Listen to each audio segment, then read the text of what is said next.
नमस्कार, जय हिंद, जय श्री राम दोस्तों। शिवम चौधरी ऑफिशियल में आप सबका स्वागत है। आगे बढ़ने से पहले आप सबसे रिक्वेस्ट है, वीडियो को लाइक कीजिए, चैनल को सब्सक्राइब कीजिए और शेयर करना मत भूलिएगा। पिछले कुछ दिनों से जिस तरीके से भारत और पाकिस्तान के बॉर्डर पर सबकी नजर बनी हुई है, खासकर जब से भारत ने ऑपरेशन त्रिशूल लॉन्च किया है, उसके बाद जिस तरीके से भारत लगातार नो टाइम जारी कर रहा है। पहले लगभग आधा राजस्थान, आधा गुजरात, पूरी की पूरी अरेबियन खाड़ी, बंगाल की खाड़ी, लद्दाख, पूरा का पूरा नॉर्थ ईस्ट, मध्य भारत, हर जगह अलग अलग तरह के नो टाइम जारी किए गए।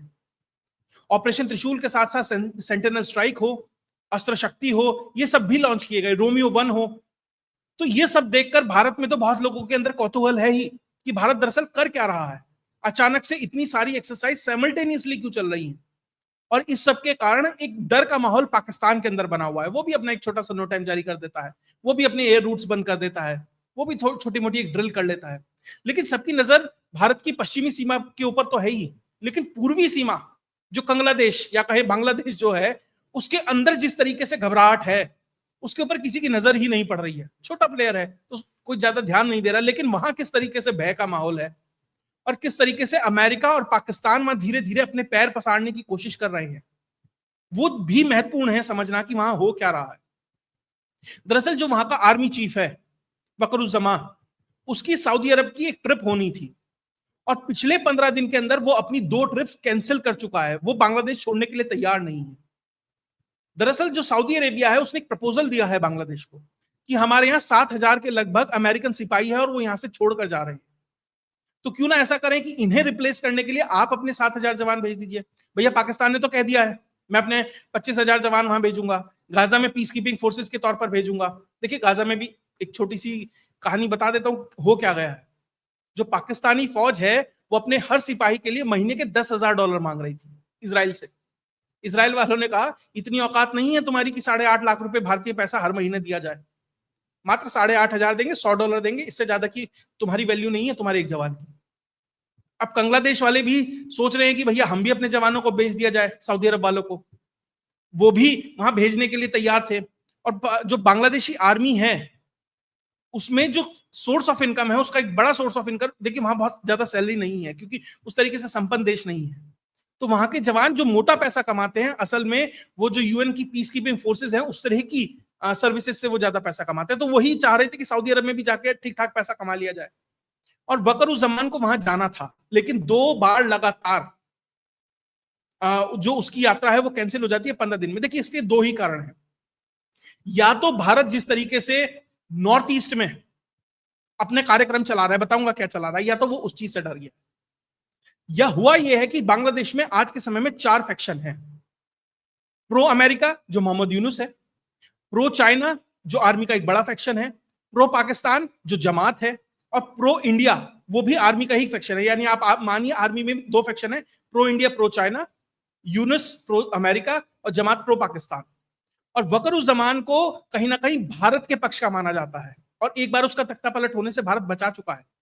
उसको हटाया जा रहा था, उसके अधीनस्थ उसको हटाना चाहते थे। तो या तो उसे यह डर है कि भैया मैं यहां से जाऊंगा सऊदी अरब और वापस आऊंगा तो शायद मैं आर्मी चीफ नहीं रह पाऊंगा, और भारत के लिए अभी जो मेन पॉइंट ऑफ कांटेक्ट है बांग्लादेश में सिर्फ वकरुज्जमान ही बचा है, या कम से कम उस तरह के लोग बचे हैं, तो इसलिए नहीं जा रहा है। और साथ ही भारत जिस तरीके से तैयारी नॉर्थ ईस्ट के अंदर कर रहा है, भारत ने पूर्वी प्रचंड प्रहार करके एक बड़ी एक्सरसाइज जो नॉर्थ ईस्ट है उसके अंदर लॉन्च कर दी है। जो डिफेंस पीआरओ हैं लेफ्टिनेंट कर्नल महेंद्र रावत, उन्होंने इसकी जानकारी दी है कि अरुणाचल प्रदेश के मेचुका में ये एक्सरसाइज हो रही है, जहां ट्राई सर्विसेज एक साथ कोऑर्डिनेशन के साथ इंटरऑपरेबिलिटी, ऑपरेशनल एफिशिएंसी, किस तरीके से काम किया जा सकता है तीनों सर्विसेज, उसकी तैयारी यहां पर कर रही है। देखिए भारत 2 बड़ी एक्सरसाइजेस कर रहा है, या कहें 3। एक नॉर्थ ईस्ट में कर रहा है जो बांग्लादेश और चाइना के बॉर्डर से लगता है, एक आपके वेस्टर्न फ्रंट पे कर रहा है ऑपरेशन त्रिशूल के नाम से, और साथ ही एक कर रहा है अस्त्र शक्ति के नाम से लद्दाख के अंदर, और भारत के सेंट्रल एशिया में कर रहा है रोमियो 1। ये सब एक साथ चल रहा है। यानी कि भारत ये तैयारी कर रहा है, ये दिखाना चाहता है कि मल्टीपल फ्रंट पर, मल्टीपल थिएटर्स में एक साथ किस तरीके से किया जा सकता है। और ध्यान दीजिएगा, ये मनमोहन सिंह की सरकार में प्रपोजल दिया गया था आर्मी की तरफ से क्या इस चीज के लिए हमें तैयार रहना चाहिए और हम क्या कर सकते हैं, इसके लिए हमें एक्सरसाइजेस करनी चाहिए, उस तरीके से हमें अपने आप को मॉडिफाई करना चाहिए। और तब से लेकर अब जाकर कहीं इतनी बड़ी कोई एक्सरसाइज भारत कर रहा है। इससे पहले पिछले साल भारत ने पूर्वी प्रहार किया था और उससे पिछले साल भल प्रहार किया था 2023 के अंदर इसी रीजन के अंदर। तो इस चीज को देखते हुए जो बांग्लादेश है उसके अंदर भी सिरहन उठ गई है कि भैया इतना बड़ा फौज का जमावड़ा, तीनों सर्विसेज यहां है, भारत तो सिर्फ एक्सरसाइज कर रहा है, भारत इतना ही कह रहा है और इतना ही इंटेंशन है। लेकिन बांग्लादेश जिस तरीके से कोजी हो रहा है, बांग्लादेश जिस तरीके से पाकिस्तान और अमेरिका को धीरे धीरे अपने यहां जगह दे रहा है, और उसके समकक्ष ही जब एक्सरसाइज होती है तो बांग्लादेश को चोर की दाढ़ी में तिनका होता है ना, उसे वही डर है कि जो हम ये कर रहे हैं कहीं इसके लिए तो भारत कुछ तैयारी नहीं कर रहा है। और बांग्लादेश क्या कर रहा है, पहले तो अपने सैनिक भेज रहा है उदाहरण में, वो नहीं हो पा रहा। उसके बाद हुआ क्या कि पिछले महीने बांग्लादेश के जो इंटेलिजेंस चीफ है वो पाकिस्तान जाते हैं, वहां पे उनकी मुलाकात होती है। उसके बाद अब अभी कुछ दिन पहले आईएसआई का एक सेल ढाका के अंदर स्टेब्लिश होता है। आप ये मानकर चलिए कि भारत में कोई दूसरे मुल्क का देश आकर, कोई दूसरा मुल्क आए, उसकी एजेंसी आकर भारत में अपना सेंटर स्थापित करे, भारत की सोवरेनिटी के साथ क्या होगा, भारत की सुरक्षा के साथ क्या होगा, आप समझ सकते हैं। इसका मतलब भारत सरेंडर कर रहा है। इसका मतलब जो भी देश अपने देश में एक दूसरी एजेंसी का सेंटर खुलवाता है, कहीं ना कहीं वो कॉम्प्रोमाइज हो रहा है उसके हाथों, कहीं ना कहीं उसको वो स्पेस दे रहा है अपनी सोसाइटी के अंदर, अपनी सिक्योरिटी के अंदर। तो उस देश के लिए अभी ना हो लेकिन दूरगामी क्या परिणाम हो सकते हैं, आप ये समझ सकते हैं। और आईएसआई को वो जगह मोहम्मद यूनुस दे रहा है। क्यों दे रहा है? क्योंकि अमेरिका कह रहा है। अमेरिका क्यों कह रहा है? क्योंकि उसे भारत के खिलाफ दो फ्रंट खोलने हैं। क्यों खोलने हैं वो मैं आपको अगले एपिसोड में बताऊंगा कि ट्रंप ने उसमें एक बड़ा खुलासा किया है। तो ये समझिए कि किस तरीके से ग्रेट गेम यहां पर चल रहा है। उसके बाद जब ये सब हो रहा है, जब ये सर्विस, जब ये पूरी की पूरी भारत एक्सरसाइज कर रहा है, तो होता है ना बंदर घुड़की कहते हैं कि भैया बंदर दूर से होता है, उसे पता है मैं कुछ कर नहीं सकता लेकिन वो आवाजें निकालता है अलग अलग तरह की। वही कर रहा है बांग्लादेश। उसने एक और किया, वही कह रहा है कि भैया हम SY-400 करके मिसाइल खरीद रहे हैं, ballistic short range ballistic missile खरीद रहे हैं चाइना से, जिसकी रेंज 280 किलोमीटर है। यानी कि गुवाहाटी हो गया, सिलीगुड़ी हो गया, कोलकाता हो गया, जो ये भारत के उससे लगते हुए जो शहर है, कि भैया इसकी रेंज में है।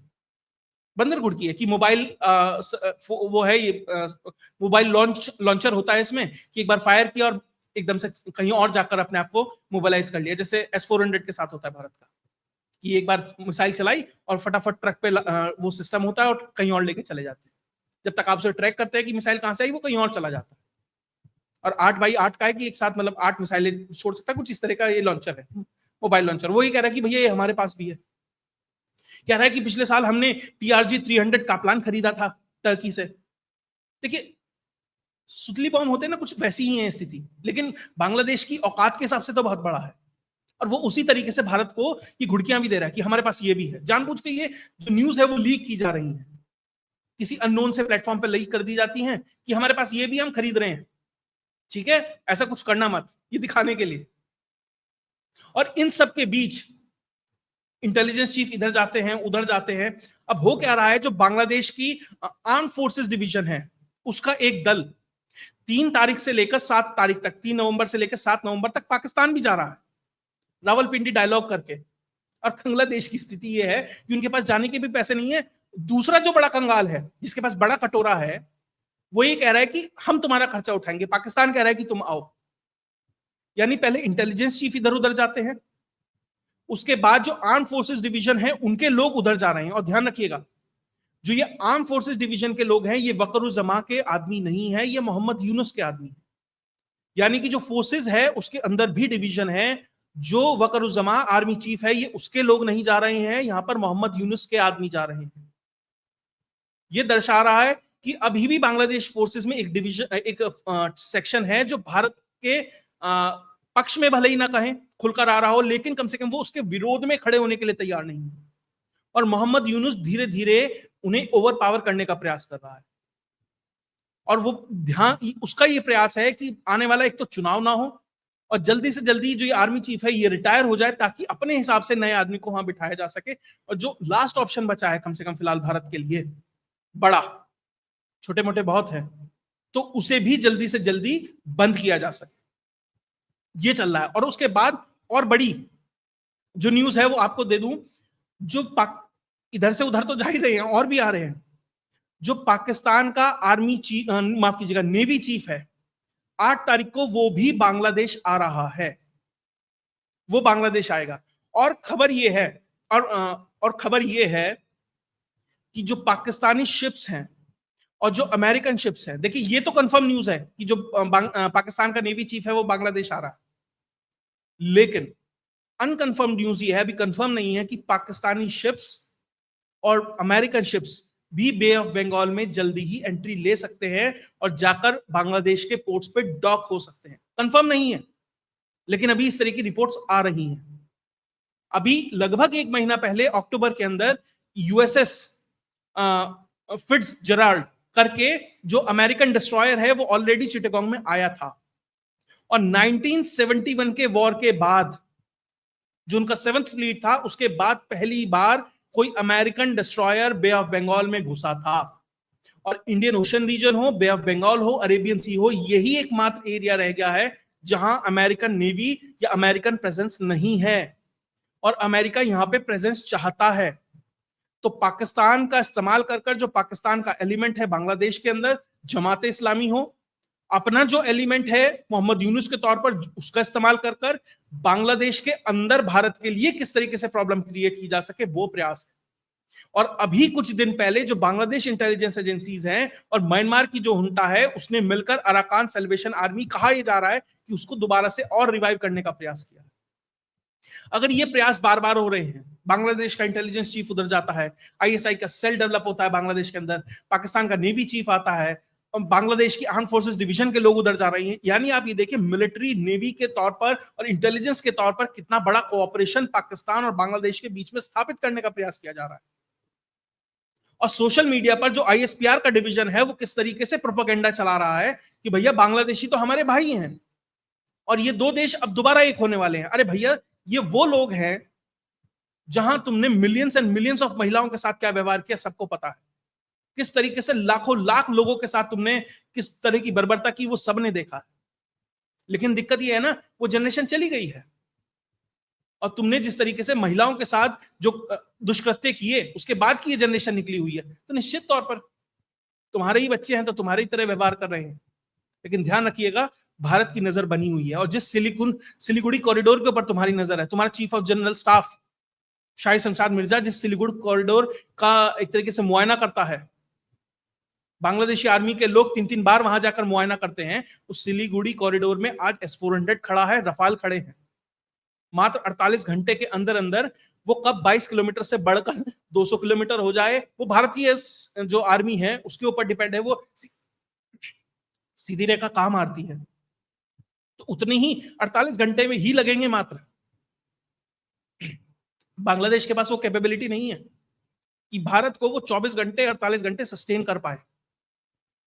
असम राइफल हो, राजपूताना राइफल हो, कुछ ऐसी फोर्स होंगी ना, वो बहुत है इस पूरे के पूरे बांग्लादेश को एक तरीके से फोर्सेस को न्यूट्रलाइज करने के लिए, बैलेंस करने के लिए। अगर आपको ये लगता है कि अमेरिका सपोर्ट में आ जाएगा, आपको ये लगता है कि पाकिस्तान सपोर्ट में आ जाएगा, पाकिस्तान सपोर्ट करने कहां से आएगा? एयरफोर्स आएगी या नेवी आएगी? एक ब्लॉकेज लगाया पाकिस्तान तो वहीं बैन हो गया, कहां से निकल पाएगा? और अमेरिका, आपको लगता है कि आपके लिए अमेरिका इतनी दूर से डेमोक्रेसी बचाने आएगा भारत के खिलाफ? हाँ, ये हो सकता है कि आपके जो कोई फॉल्स फ्लैग ऑपरेशन कराकर आपके जो रेडिकल एलिमेंट है उनके माध्यम से कुछ इंसर्जेंसी टाइप जैसी कोई स्थिति क्रिएट कर सके, वो अलग बात है। लेकिन एक कन्वेंशनल फोर्स में अमेरिका साथ आएगा, संभावनाएं लगभग 0 है। खैर, यहां से जो भी होगा, देखना है कि जो ये प्रचंड पूर्वी प्रचंड प्रहार है ये किस चीज के लिए है, और किस तरीके से बांग्लादेश और पाकिस्तान का जो कोऑर्डिनेशन हो रहा है, और जिस तरीके से अमेरिका पीछे बैठा है और इसको शह दे रहा है, तो यहां से चीजें कहां जाती है देखना महत्वपूर्ण है। लेकिन ये निश्चित तौर पर है कि ये समानांतर रूप से जितनी ये एक्सरसाइजेस चल रही हैं, कम से कम सामान्य नहीं है। या तो कोई इंटेलिजेंस इनपुट है भारत के पास, या किसी तरह की फ्लेक्सिंग भारत कर रहा है किसी आने वाली इवेंचुअलिटी के लिए, और अपनी तैयारियां कर रहा है कि भैया ठीक है, हमें कुछ ऐसा लगता है कि ये हो सकता है, या अपनी एक्सरसाइज भी कर रहा है, ठीक है, अपने आप को मजबूत कर रहा है। भैया अखाड़े में अगर कोई जाके पहलवानी कर रहा है, इसका मतलब ये थोड़ी है कि दूसरे को पीटने के लिए कर रहा है, लेकिन हाँ, अपने लिए कर रहा है ताकि अपने आप को मजबूत किया जा सके। खैर, आपको अगर ये वीडियो विश्लेषण अच्छा लगा तो वीडियो को लाइक कीजिए, चैनल को सब्सक्राइब कीजिए और शेयर करना मत भूलिएगा। जय हिंद, जय भारत।